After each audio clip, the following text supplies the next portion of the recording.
Hello my dear friends, എൻ്റെ പുതിയ വീഡിയോയിലേക്ക് നിങ്ങൾക്ക് ഏവർക്കും സ്വാഗതം. ഞാൻ ഇതിനു മുമ്പ് ഉണ്ടമുളക് അല്ലെങ്കിൽ കൊടംകൊല്ലി മുളക് അതിനെക്കുറിച്ചൊരു വീഡിയോ ഇട്ടിട്ടുണ്ടായിരുന്നു. കാണാത്തവർ അത് കയറി കാണുക. ഇന്ന് രാവിലെ വീട്ടിലെ ആവശ്യത്തിനായിട്ട് എനിക്ക് കുറച്ച് മുളക് വേണമായിരുന്നു. അങ്ങനെ ഞാനും എൻ്റെ ചെറു കർഷകനുമായി എൻ്റെ ആ ചെറിയ തോട്ടത്തിലേക്ക് പോയി ഞങ്ങൾ കുറച്ച് മുളക് കളക്ട് ചെയ്തു. കർഷകനെന്ന് പറയുമ്പം ഇന്ന് നമ്മുടെ തലമുറ കൃഷിയിൽ നിന്നും വളരെയേറെ അകന്നുകൊണ്ട് ഇരിക്കുന്ന ഒരു സാഹചര്യമാണ് ഉള്ളത്. കാരണം ഇന്ന് പൊതുവെ കാലാവസ്ഥാ വ്യതിയാനം അതൊക്കെ ഇന്ന് കർഷകരെ ഏറെ ബാധിച്ചിട്ടുണ്ട്.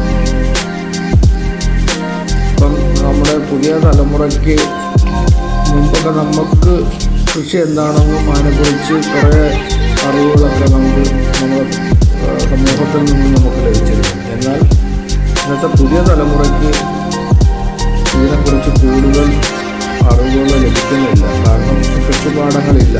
കൂടുതലും തരിശും കാട് കയറിയ പാടങ്ങളാണെന്ന് കൂടുതലായി നമുക്ക് കാണാൻ കഴിയും. അതുകൊണ്ട് നമ്മുടെ കുട്ടികളെ കൃഷി എന്താണെന്ന് മനസ്സിലാക്കി കൊടുക്കുവാൻ വേണ്ടി നമ്മൾ തയ്യാറാകണം. നമ്മുടെ ഉത്തരവാദിത്തോടുകൂടി അവരത് മനസ്സിലാക്കി കൊടുക്കേണ്ടതുണ്ട്. ഇപ്പോൾ പൊതുവെ നമ്മുടെ കുട്ടികളെ എല്ലാം ഡോക്ടർ അല്ലെങ്കിൽ കളക്ടർ അങ്ങനെയുള്ള വലിയ പൊസിഷനിലേക്ക് വിടാൻ ആഗ്രഹിക്കുന്ന മാതാപിതാക്കളാണ് ഏറെ. അപ്പം അതിനിടയിൽ നിന്നും കുറച്ച് കുട്ടികളെങ്കിലും കൃഷി എന്താണെന്നും അതിനെക്കുറിച്ച് ഒന്ന് ബോധ്യമാവേണ്ടതുണ്ട്. നമ്മളതിന് നമ്മുടെ വീട്ടിലുള്ള ചെറിയ കൃഷിപ്പുരയിടങ്ങളായാൽ പോലും നമ്മൾ അവരെ കൊണ്ടുപോയി അതെന്താണെന്നും ഇതിൽ നിന്ന് എന്ത് ഉൽപ്പാദിപ്പിക്കാമെന്നും എത്ര ഉൽപ്പാദിപ്പിക്കാമെന്നും ഇതിന് ചെയ്യേണ്ട വളങ്ങൾ എന്താണെന്നും എല്ലാം നമ്മൾ കാണിച്ചു കൊടുക്കേണ്ടത് അത്യാവശ്യമാണ്.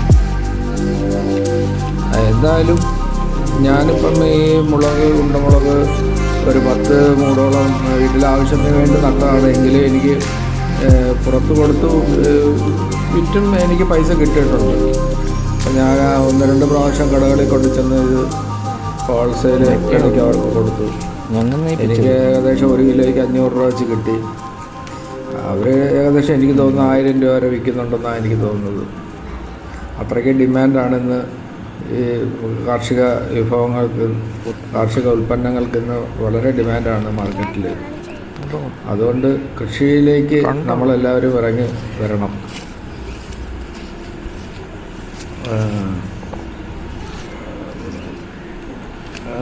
പിന്നെ എനിക്ക് പറയാനുള്ളത്, നമുക്കെന്തായാലും ഇതിനകത്തോട്ട് ഇറങ്ങി വരുമ്പോൾ നമുക്ക് അധ്വാനിച്ചാൽ അതിന് പ്രയോജനം ഉണ്ട്, പ്രയോജനം കിട്ടും